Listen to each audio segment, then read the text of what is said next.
નમસ્તે મિત્રો, આજના ગુજરાત સમાચારની અંદર આપ સર્વ સાથે મિત્રોનું ફરી એકવાર સ્વાગત છે। તો આજના સમાચાર વિશે વાત કરું તે પહેલાં તમને જણાવી દઉં કે વિડીયો ખૂબ જ અગત્યનો છે અને આજના સમાચારની અંદર ખેડૂત ઉપયોગી સમાચારો વિશે વાત કરેલી છે। તો વિડીયોને છેલ્લે સુધી જોતા રહેજો અને ચેનલને હજુ સુધી સબસ્ક્રાઇબ ના કરી હોય તો તે પણ કરી લેજો। તો મિત્રો વાત કરીએ આજના પ્રથમ સમાચારને લઈને। તો આ મહિનાને લઈને અંબાલાલ પટેલની આગાહી। મિત્રો, ગુજરાતમાં વરસાદી માહોલ વચ્ચે હવામાન નિષ્ણાંત અંબાલાલ પટેલની આગાહી સામે આવી છે। તે મુજબ 9 સપ્ટેમ્બર સુધી રાજ્યમાં વરસાદ રહેશે અને 11 થી 22 સપ્ટેમ્બર દરમિયાન વરસાદની સંભાવના છે। મિત્રો, પંચમહાલ, મહેસાણા અને બનાસકાંઠામાં ભારે વરસાદ પડી શકે છે અને મધ્ય ગુજરાતમાં છૂટોછવાયો વરસાદ આવી શકે છે। અમદાવાદ અને ગાંધીનગરમાં હળવોથી ભારે તેમજ પૂર્વ ગુજરાતના વિસ્તારોમાં વરસાદી ઝાપટા પડી શકે છે। ત્યારબાદ મિત્રો મહત્વના સમાચાર વિશે આગળ વાત કરીએ તો સુકન્યા યોજનામાં ફેરફાર। મિત્રો, સુકન્યા સમૃદ્ધિ યોજનામાં ફેરફાર કરવામાં આવી રહ્યા છે। આ યોજના હેઠળના એવા ઘણા ખાતા છે જે છોકરીના દાદા અને દાદીએ ખોલાવ્યા હતા। તેમાં મિત્રો માતા પિતાને બદલે દાદા દાદીના નામ છે। હવે આ ખાતામાં માતા પિતાના નામે ટ્રાન્સફર કરવામાં આવશે। ઘણા લોકોએ પોતાની દીકરીના નામે 2 ખાતા ખોલાવ્યા છે। તે ખાતાઓ બંધ કરવામાં આવશે અને તેમને માત્ર મૂળ રકમ જ પરત કરવામાં આવશે। મિત્રો, આ નિયમ 1 ઓક્ટોબર 2024 થી લાગુ કરવામાં આવવાનો છે। ત્યારબાદ મિત્રો મહત્વના સમાચાર વિશે આગળ વાત કરીએ તો સરકારી કર્મચારીઓનો પગાર રોકાશે। મિત્રો, જો તમે સરકારી કર્મચારી છો તો આ સમાચાર તમારા માટે ખૂબ જ મહત્વના છે। રાજ્ય સરકારે નિર્ણય લીધો છે કે તમામ કર્મચારીઓ અને અધિકારીઓને કર્મયોગી એપ્લિકેશન રજિસ્ટ્રેશન ફરજિયાત કરવાનું રહેશે। આ ખાતામાં વડાએ મહિનાના અંતમાં પગાર બિલ સાથે પોતાના ખાતામાં તમામ કર્મચારીઓનું કર્મયોગી એપ્લિકેશનમાં રજિસ્ટ્રેશન થઈ ચૂક્યું હોવાનું પ્રમાણપત્ર રજૂ કરવું પડશે। જો આમ નહીં થાય તો ખાતાના વડાનો પગાર રોકાશે। ત્યારબાદ મિત્રો મહત્વના સમાચાર વિશે આગળ વાત કરીએ અમદાવાદમાં રહેતા લોકો ધ્યાન આપે।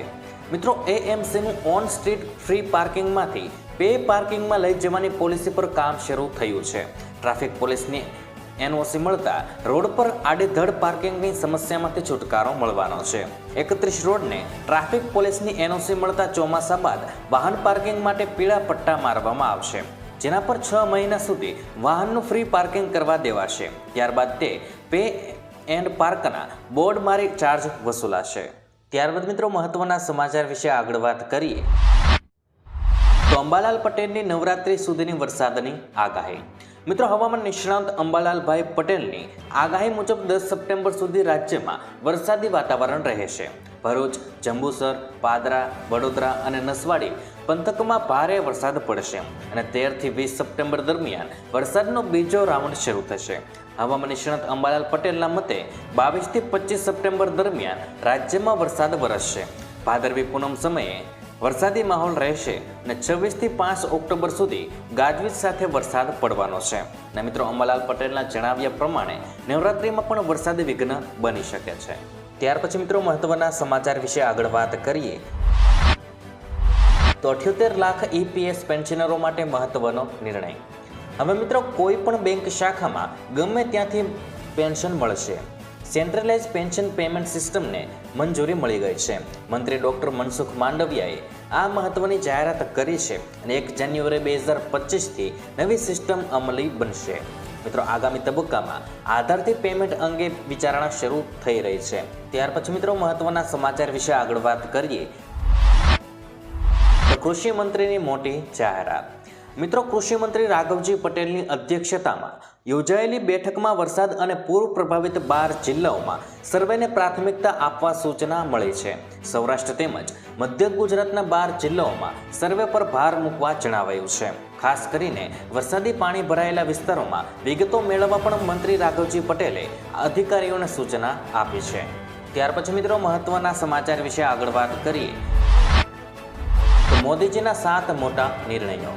મિત્રો, કેન્દ્રીય કેબિનેટે સોમવારે કૃષિ ક્ષેત્રને લગતી 7 મોટી યોજનાઓ માટે લગભગ 14,000 કરોડ રૂપિયાના ખર્ચને મંજૂરી આપી છે। તેમાં ડિજિટલ એગ્રીકલ્ચર મિશન અને પાક વિજ્ઞાન માટેની યોજનાઓ પણ સામેલ છે। એવું પણ જણાવવામાં આવ્યું છે કે હવે ખેડૂતોને લોન મેળવવા માટે વધુ સમયની જરૂર નહીં પડે અને તેમને 20 મિનિટમાં લોન આપવામાં આવશે। વડાપ્રધાન નરેન્દ્ર મોદીની અધ્યક્ષતામાં મળેલી બેઠકમાં આ નિર્ણય લેવામાં આવ્યો હતો. ત્યાર પછી મિત્રો મહત્વના સમાચાર વિશે આગળ વાત કરીએ તો મહિલાઓને વગર વ્યાજે મળી રહી છે 5 લાખ રૂપિયા સુધીની લોન. મિત્રો કેન્દ્ર અને રાજ્ય સરકાર ઘણી યોજનાઓ ચલાવી રહી છે અને ઘણા લોકો તેનો લાભ પણ લઈ રહ્યા છે. ખાસ કરીને સરકાર મહિલાઓને આર્થિક રીતે સશક્ત બનાવવા માટે ઘણી યોજનાઓ ચલાવી રહી છે અને આવી એક યોજના છે લખપતિ દીદી યોજના.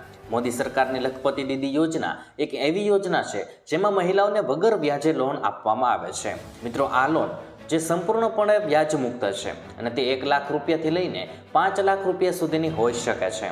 મોદી સરકારની લખપતિ દીદી યોજના એક એવી યોજના છે જેમાં મહિલાઓને વગર વ્યાજે લોન આપવામાં આવે છે. આ યોજનાનો મુખ્ય હેતુ મહિલાઓને આર્થિક રીતે મજબૂત કરવાનો છે જેથી મહિલાઓને પણ આર્થિક રીતે સ્વતંત્ર બની શકે. લખપતિ દીદી યોજના મહિલાઓને 1 થી 5 લાખ રૂપિયા સુધીની લોન મળે છે અને આ લોન પર મહિલાઓને કોઈ વ્યાજ ચૂકવવું પડતું નથી. એટલે કે મહિલાઓ પોતાનો બિઝનેસ શરૂ કરવા માટે આ સ્કીમ હેઠળ 4 વ્યાજ મુક્ત લોન લઈ શકે છે. આ યોજનાનો લાભ લેવા માટે માત્ર એક શરત ઉમેરવામાં આવી છે, એટલે કે આ યોજના હેઠળની લોન ફક્ત તે મહિલાઓને જ મળશે જેઓ સેલ્ફ હેલ્પ ગ્રુપ એટલે કે SHGની સભ્ય છે. અગાઉ સરકાર દ્વારા લક્ષ્ય રાખવામાં આવ્યું હતું કે ઓછામાં ઓછી 2 કરોડ મહિલાઓને આ યોજના હેઠળ લાભ મળવો છે. બાદમાં સરકારે આ યોજનાનો લક્ષ્યાંક વધારીને 3 કરોડ રૂપિયા કર્યો હતો. ત્યાર પછી મિત્રો મહત્વના સમાચાર વિશે આગળ વાત કરીએ તો મોદી સરકારનો મોટો નિર્ણય. મિત્રો ભારતમાં હજુ પણ ઘણા એવા લોકો રહે છે જે પોતાના રાશનથી પણ વ્યવસ્થા નથી કરી શકતા. આવા લોકોને ભારત સરકાર નેશનલ ફૂડ સિક્યુરિટી એક્ટ હેઠળ ઓછા દરે રાશન પૂરું પાડે છે. સરકારની આ યોજનાનો લાભ લેવા માટે રાશન કાર્ડ હોવું જરૂરી છે. સરકારે રાશન લેવા અંગે હાલમાં જ એક નિયમોમાં મોટો ફેરફાર કર્યો છે જેનાથી હવે ઘણા રેશન કાર્ડ ધારકોને આંચકો લાગી શકે છે. ભારત સરકારે રાશન કાર્ડને લગતો જૂનો નિયમ હવે સમાપ્ત કરી દીધો છે. હવે રાશન કાર્ડ ધારકોને પાછલા મહિનાનું રાશન નહીં મળે. હવે તમને માત્ર તે મહિનાનું જ રાશન આપવામાં આવશે. એટલે કે જે મહિનાનું રાશન લેવાનું છે તો રાશન કાર્ડ ધારકોએ તેને મહિનાની છેલ્લી તારીખ સુધીમાં રાશન લઈ લેવું પડશે, નહીતર પછી તેને પછીના મહિનાનું રાશન નહીં મળે. ત્યાર પછી મિત્રો મહત્વના સમાચાર વિશે આગળ વાત કરીએ તો નવી શિક્ષણ નીતિ હેઠળ પરીક્ષા પદ્ધતિમાં ફેરફાર. મિત્રો ધોરણ 9 અને ધોરણ 11ની પરીક્ષા પદ્ધતિમાં મહત્વના ફેરફાર કરવામાં આવ્યા છે, જેમાં ધોરણ 9 અને ધોરણ 11માં હાલ વર્ણનાત્મક પ્રશ્નમાં આંતરિક વિકલ્પ આપવાની જગ્યાએ પ્રશ્નના જનરલ વિકલ્પ આપવામાં આવશે. ઉપરાંત હેતુલક્ષી પ્રશ્નનો ગુણભાર પણ 20%ની જગ્યાએ 30% કરવામાં આવ્યો છે. ત્યારે વર્ણનાત્મક પ્રશ્નોનો ગુણભાર 80%ની જગ્યાએ 70% કરવામાં આવ્યો છે. ત્યાર પછી મિત્રો મહત્વના સમાચાર વિશે આગળ વાત કરીએ તો કિસાન ક્રેડિટ કાર્ડ વગર વ્યાજે 3 લાખની લોન. મિત્રો ખેડૂતો માટે સારા સમાચાર આવ્યા છે. કેન્દ્રની નરેન્દ્ર મોદી સરકાર કિસાન ક્રેડિટ કાર્ડ એટલે કે KCC લોન મર્યાદા વધારવા પર વિચાર કરી રહી છે. કેન્દ્રીય નાણાં મંત્રાલય હેઠળનો નાણાકીય સેવાઓ વિભાગ કિસાન ક્રેડિટ કાર્ડ પર લોન મર્યાદા વધારવા અને શેરધારક ખેડૂતો માટે સ્વનિર્ભર ફંડ એટલે કે PMFM જેવી યોજનાઓ શરૂ કરવા માટે કૃષિ અને ખેડૂત કલ્યાણ મંત્રાલય સાથે સક્રિયપણે કામ કરી રહ્યું છે. નાણાકીય સેવા વિભાગના અધિક સચિવ MP ટિંગરાલાએ કહ્યું છે કે સરકાર કિસાન ક્રેડિટ કાર્ડ લોન મર્યાદા વધારવા પર વિચાર કરી રહી છે. આ યોજના હેઠળ મહત્તમ લોન મર્યાદા 3 લાખ રૂપિયાની છે અને કેન્દ્રની આ યોજના હેઠળ ખેડૂતોને 2%ની વ્યાજ સહાય અને 3% તાત્કાલિક પુનઃ ચૂકવણી પ્રોત્સાહન આપવામાં આવે છે, જે વ્યાજ દરને વાર્ષિક 4% સુધી ઘટાડે છે. ખેડૂતો રાહત દરે 3 લાખ રૂપિયા સુધીની લોન મેળવી શકે છે. ત્યાર પછી મિત્રો મહત્વના સમાચાર વિશે આગળ વાત કરીએ તો ગુજરાતમાં દેવા માફીની માંગણી વારંવાર. મિત્રો ગુજરાતમાં લાખો ખેડૂતો દેવામાં ડૂબેલા છે. ખેડૂતોએ 1 લાખ કરોડથી પણ વધારે રૂપિયાની લોન લીધેલી છે. ગુજરાતમાં 47.51 લાખ ખેડૂતોએ લોન લીધેલી છે અને દેશના ખેડૂતોની વાત કરીએ તો દેશના 16 કરોડ ખેડૂતો પર 21 લાખ કરોડ રૂપિયાનું દેવું છે. દેશમાં સૌથી વધારે દેવું રાજસ્થાનના ખેડૂતોના માથે છે અને રાજસ્થાનના 99.97 લાખ ખેડૂતોએ 1.47 લાખ કરોડથી પણ વધારાની લોન લીધી છે.